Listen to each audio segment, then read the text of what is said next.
Hello friends, welcome to my channel baby and you और मैं हूं आपकी होस्ट एंड दोस्त पूनम सिकरवार।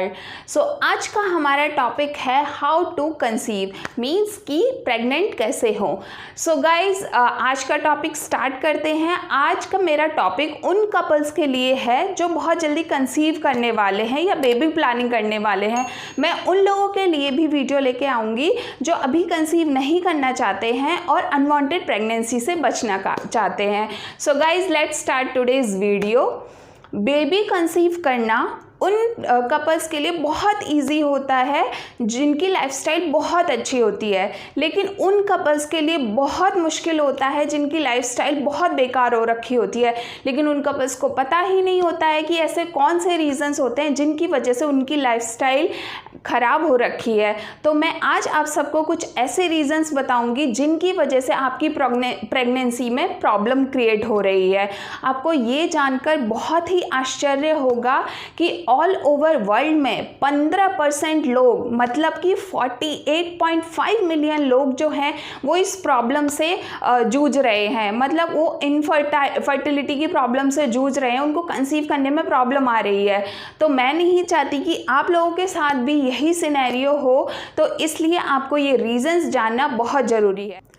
हमारा फर्स्ट रीज़न है ओवुलेशन डे। अगर आप एक लेडी हो और अगर आपको ये पता ही नहीं है कि आपका ओवुलेशन डे किस दिन होता है, तो भी आपको कंसीव करने में प्रॉब्लम आ सकती है। तो अब आप बोलोगे कि ओवुलेशन डे क्या होता है? तो ओवुलेशन डे होता है जब एक लेडी का एग रिलीज़ होता है। अब मैं आपको बहुत ही सिंपल सी लैंग्वेज में बताऊंगी कि आपको ये कैसे पता चलेगा कि आपका ओवुलेशन डे किस दिन है। तो देखो, एक लेडीज़ के पीरियड साइकिल को हम 3 कैटेगरीज में डिवाइड करते हैं। एक तो ऐसी लेडीज़ होती हैं जिनके 28 डेज़ का पीरियड साइकिल होता है, एक ऐसी होती हैं जिनके 35 डेज़ का पीरियड साइकिल होता है, और एक ऐसी लेडीज़ होती हैं जो 21 डेज़ का पीरियड साइकिल होता है।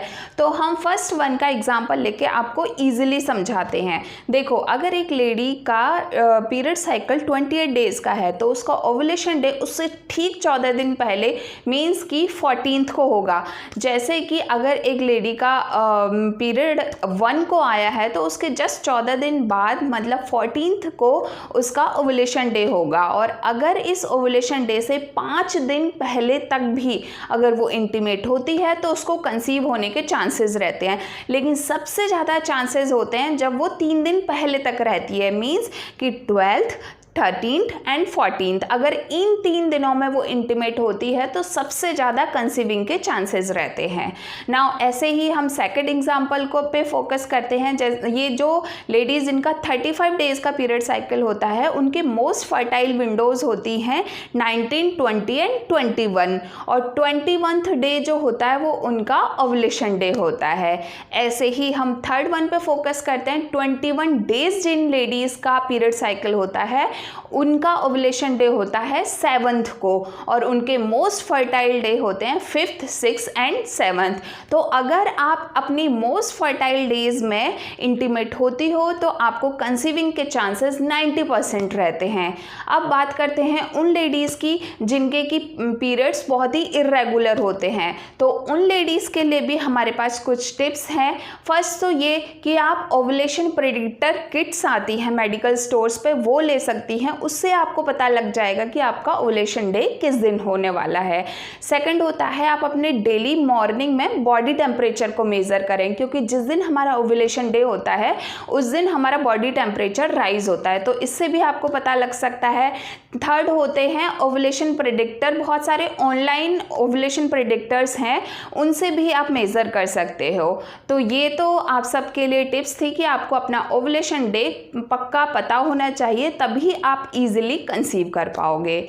नाउ हमारा सेकंड रीज़न है अनहेल्दी डाइट। अगर आप दोनों में से कोई भी अनहेल्दी डाइट फॉलो करता है तो भी आपको कंसीव करने में प्रॉब्लम आ सकती है। तो जैसे अनहेल्दी डाइट में आते हैं आपके सारे जंक फूड्स, ऑयली फूड्स, बहुत ज़्यादा कार्ब्स जैसे कि मैदा वाला खाना, ये सारा हमारा अनहेल्दी डाइट में आता है।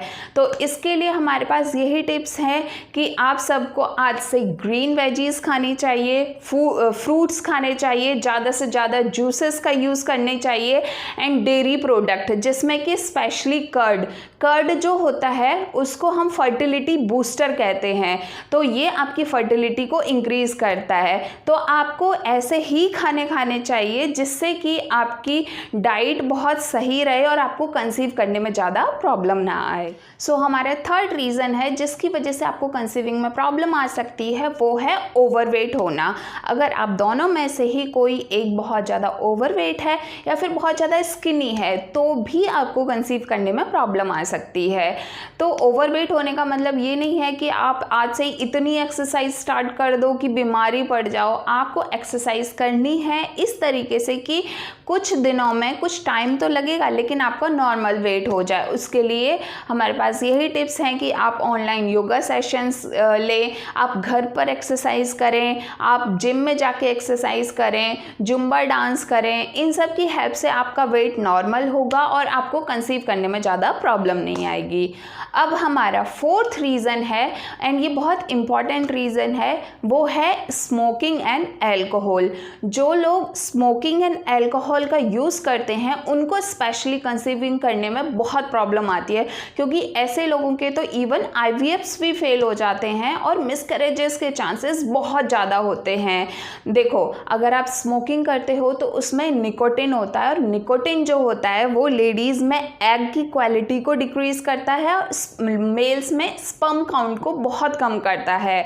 और एल्कोहल की वजह से मेल्स में स्पर्म काउंट तो कम होते ही होते हैं, उसी के साथ साथ स्पर्म की जो मूव करने की कैपेसिटी है वो भी बहुत डिक्रीज़ हो जाती है और कई मेल्स को तो लिबिडो की भी प्रॉब्लम हो जाती है, मतलब कि उनका मेल ऑर्गन काम करना ही बंद कर देता है। तो आप सब समझ रहे हैं कि ये कितना हार्मफुल होता है। इसलिए हमारे पास आपके लिए यही टिप्स हैं कि आप ज़्यादा से ज़्यादा फ्रूट्स एंड जूसेस का यूज़ करें, आप निकोटेक्स गम का यूज़ करें जब आपको इनकी बहुत तलब मची हो तो, एंड थर्ड है कि आपको इलायची वगैरह का यूज़ करना चाहिए। फोर्थ ये है कि आप अपने आप को ज़्यादा से ज़्यादा बिजी रखें जिससे कि आपका ध्यान इन सब चीज़ों की तरफ जाए ही ना। सो हमारा फिफ्थ रीज़न है जिसकी वजह से आपको कंसीव करने में प्रॉब्लम आ सकती है, वो है कि आपके हस्बैंड के स्पर्म काउंट बहुत कम है। अगर स्पर्म काउंट कम होते हैं तो उसकी वजह से आपके एग फर्टाइल होने के चांसेस बहुत कम हो जाते हैं। ऐसा नहीं है कि जिन लोगों को स्पर्म काउंट कम रहते हैं उनके मतलब वो कंसीव ही नहीं कर पाते हैं, ऐसा होता है, लेकिन फिर भी ये किसी लेडी के साथ प्रॉब्लम होती है। तो ये पता कैसे चलेगा कि आपके हस्बैंड के स्पर्म काउंट में कुछ प्रॉब्लम है? तो वो कुछ सिम्टम्स होते हैं। जो फर्स्ट सिम्टम है कि मेल ऑर्गन में पेन होना, मेल ऑर्गन में स्वेलिंग आना एंड थर्ड अर्ली इजैकुएशन होना। ये कुछ ऐसे सिम्टम्स हैं जो बताते हैं कि आपके हस्बैंड के स्पर्म काउंट में कुछ प्रॉब्लम हो सकती है। तो इसके लिए हमारे पास यही टिप्स हैं कि आप अपने हस्बैंड को डॉक्टर को दिखाएं। सेकेंड, आप उनको हेल्दी डाइट फॉलो करने को बोलें। थर्ड, उनको एक्सरसाइज करने को बोले। बाकी ये टॉपिक बहुत ही वास्ट है, इसके बारे में मैं कोई अलग से वीडियो बना के आपके लिए शेयर करूंगी। एंड अब हम अपने 6th पॉइंट पे डिस्कशन करते हैं। ये है कि अगर आप लोग बहुत कम इंटीमेट होते हो तो भी आपको कंसीव करने में प्रॉब्लम आ सकती है। तो इंटीमेशन के सबसे जो आइडियल नंबर बोला जाता है वो in a week 2-3 times in a week, मतलब कि आप 2-3 times in a week intimate हो, तभी आपके कंसीविंग के चांसेस इंक्रीज हो जाते हैं। तो इसके लिए तो हमारे पास यही टिप्स हैं कि आप जितने भी कॉन्ट्रासेप्टिव पिल्स लेते हैं वो बंद कर दें, आप कॉन्डम का यूज़ करना बंद कर दें। एंड एक सबसे इम्पॉर्टेंट टिप, आप इंटीमेट होने के बाद एटलीस्ट 10-15 मिनट लेटे रहें। तो उससे क्या होता है कि आपके कंसीव होने के चांसेस बहुत बढ़ जाते हैं। सो हमारा 7th रीज़न है कि आपकी एज जो है वो 35 प्लस है।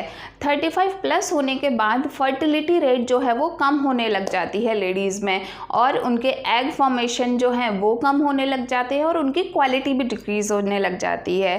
बेबी कंसीव करने के लिए सबसे ज़्यादा जो बेस्ट एज बोली जाती है वो होता है लेडीज़ में 20 से 30। अगर आप 20 से 30 के बीच में कंसीव करने की कोशिश करते हैं तो आपको बहुत जल्दी कंसीव होता है।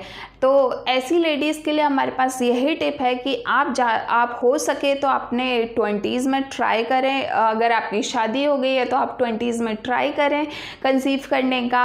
अगर फिर भी अगर आप 30+ हो गए हो और आपको प्रॉब्लम आ रही है तो आप अपने डॉक्टर को दिखाएं। एंड थर्ड यही है कि आप अच्छा लाइफस्टाइल फॉलो करें, क्योंकि बहुत सारे ऐसे एक्सेप्शंस हैं कि 35 के बाद भी लेडीज़ को कंसीव हो जाता है, तो ऐसी कोई डरने की बात नहीं है। नाउ हमारा 8th रीज़न है, अगर आपको बहुत स्ट्रेस है। देखो, अगर आप प्रेग्नेंट होना चाहती हैं तो आपको स्ट्रेस को साइड में रखना पड़ेगा, क्योंकि हैप्पीनेस इज़ द मेन की इन द प्रेगनेंसी।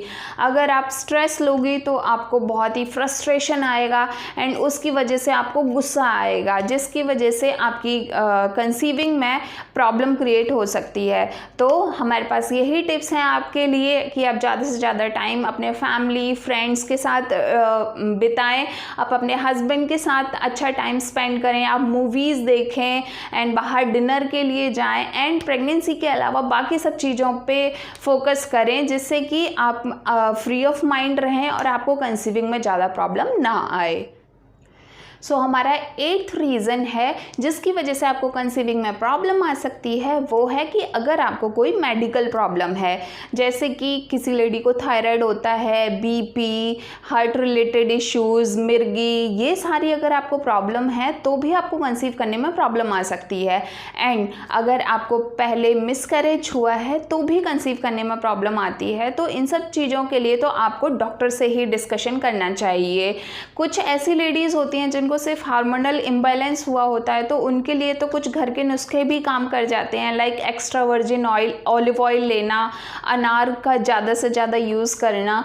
तो ऐसी सारी लेडीज़ के लिए जिनको मेडिकल प्रॉब्लम है, उनके लिए तो हमारे पास यही टिप है कि फर्स्टली तो आप अपने डॉक्टर से कंसल्ट करें, सेकंड अपना लाइफस्टाइल बहुत सुधारें एंड थर्ड एक्सरसाइज वगैरह करें। तो इन सब चीज़ों से भी आपको कंसीव करने में हेल्प मिलेगी। एंड नाउ हमारा 10th रीज़न है इंसोमेनिया, मतलब कि अगर आप 7-8 घंटे से कम सोते हो तो भी आपको कंसीव करने में प्रॉब्लम आ सकती है, क्योंकि हमारे ब्रेन का वो पार्ट जो हमारे स्लीपिंग पैटर्न्स को कंट्रोल करता है, वही पार्ट हमारे रिप्रोडक्टिव हार्मोन्स को भी कंट्रोल करता है। तो अगर आप 7-8 घंटे से कम सोते हो तो आपको कंसीव करने में प्रॉब्लम आ सकती है, क्योंकि इससे आपके एग फॉर्मेशंस में प्रॉब्लम हो जाती है, मेल्स में स्पर्म काउंट्स में प्रॉब्लम हो जाती है। तो ऐसे लोगों के लिए तो हमारे पास यही टिप है कि आप कम से कम 8 घंटे की नींद पूरी करें तो आपको इतनी प्रॉब्लम नहीं होगी कंसीविंग में। एंड जितना ज़्यादा हो सके तो अपने स्लीप पैटर्न्स को रेगुलर रखें कि एक ही टाइम बनाएं, जैसे मुझे 11 बजे सोना है तो सोना ही है। तो इन सब चीज़ों को फॉलो करके आपको कंसीविंग में ज़्यादा इशू नहीं आएगा। So guys, stay tune to my channel. अगर आपको ये वीडियो पसंद आया हो तो इसको लाइक एंड शेयर करें, और अगर आप मेरे चैनल को फर्स्ट टाइम विजिट कर रहे हैं तो इसको सब्सक्राइब करें, बेल आइकन को प्रेस करें। मैं बहुत जल्दी आप सबके लिए एक और नया वीडियो लेकर आऊँगी। Thanks for watching. अगर आप हमारे चैनल को इंस्टाग्राम एंड फेसबुक पर भी फॉलो करना चाहते हैं तो उसके लिंक्स डिस्क्रिप्शन में हैं। Thank you.